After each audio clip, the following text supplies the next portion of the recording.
I think the value of TelePain is that it exports the expertise of the academic and tertiary care medical center out to the community.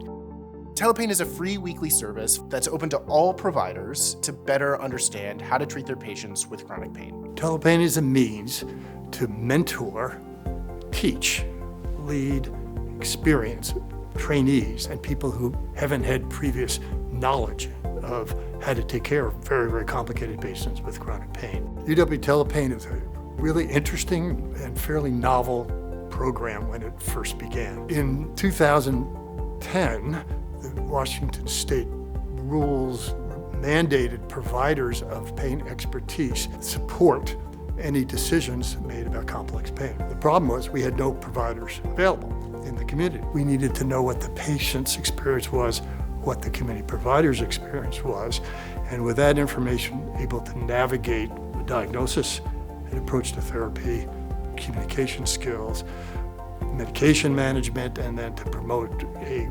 biopsychosocial treatment with physical therapists, psychologists, social work, and with pharmacies to be able to get on board as well. The challenges that the providers face when managing chronic pain are the challenges we all face, and that is if you don't prescribe opiates, there is no simple solution. There is no equivalent to opiates. As we all know, when you first give opioids, they provide really good pain relief, and that's why we use them a lot for acute pain and pain at the end of life. The reason we don't use them for chronic pain is because we know now that over time they won't provide such good analgesia and they won't be as safe as they were when you first start using them. Chronic pain is a very challenging clinical problem. It doesn't respond to the thinking that most providers were educated for in medical school or in nursing. Finding tissue damage in the part that hurts is not often enough, but there's this complicated combination of physical problems, degenerative joint disease, sleep problems, high levels of depression and anxiety, substances. Those kinds of problems are complicated, and it's hard to sort them out when you're on your own, like a lot of the consulting primary care providers are having to do. One of the unique aspects to TelePain that I think really makes it a valuable service is that typically in rural communities, providers might not have the ability to refer to a chronic pain specialist, whereas we're putting that at their fingertips. They truly can just pick up the phone and call one of our expert pain pharmacists, or log on to TelePain and talk with one of our experts about a case that's really relevant to what they're seeing that day. The benefit of presenting cases on TelePain is that I get free, easy access to UW pain experts who come from multiple disciplines. This provides me with one from column A and one from column C approach when perhaps column B doesn't fit for the patient or that resource is not available in their community. TelePain's available to the whole range of providers. Anybody from a physical therapist to a primary care physician to a nurse practitioner, and anywhere in between can log on and have their question answered by a panel of experts. There are several ways that providers can engage with TelePain. First, they're welcome to call our pain and opioid consult hotline, where they can get in touch with one of our expert pain specialist pharmacists and discuss a topic that they might need help with.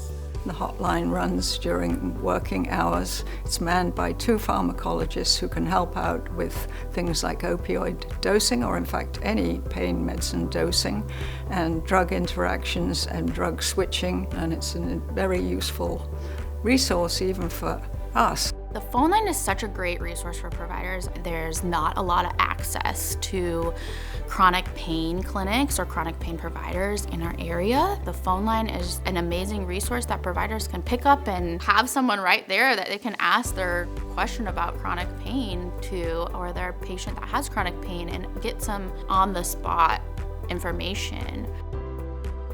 The other thing they can do is actually engage with our sessions on a weekly basis. So every Wednesday at noon, we hold a didactic that talks about really high-value pain topics that providers can use in their day-to-day practice and really help their patients. In the second half of those sessions, we take cases directly from the community.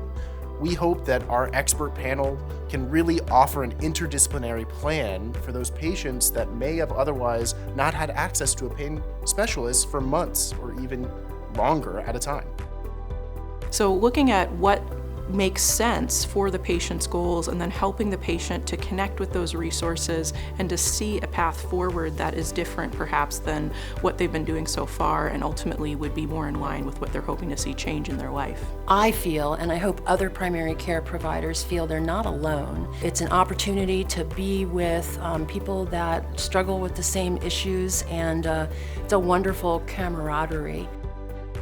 The best way to teach is on real-life circumstances. The most efficient way to reach out to the larger regional community needs was to do it electronically. And the new technologies that were out there allowed us to be able to provide that. And it's been very, very successful. It really works.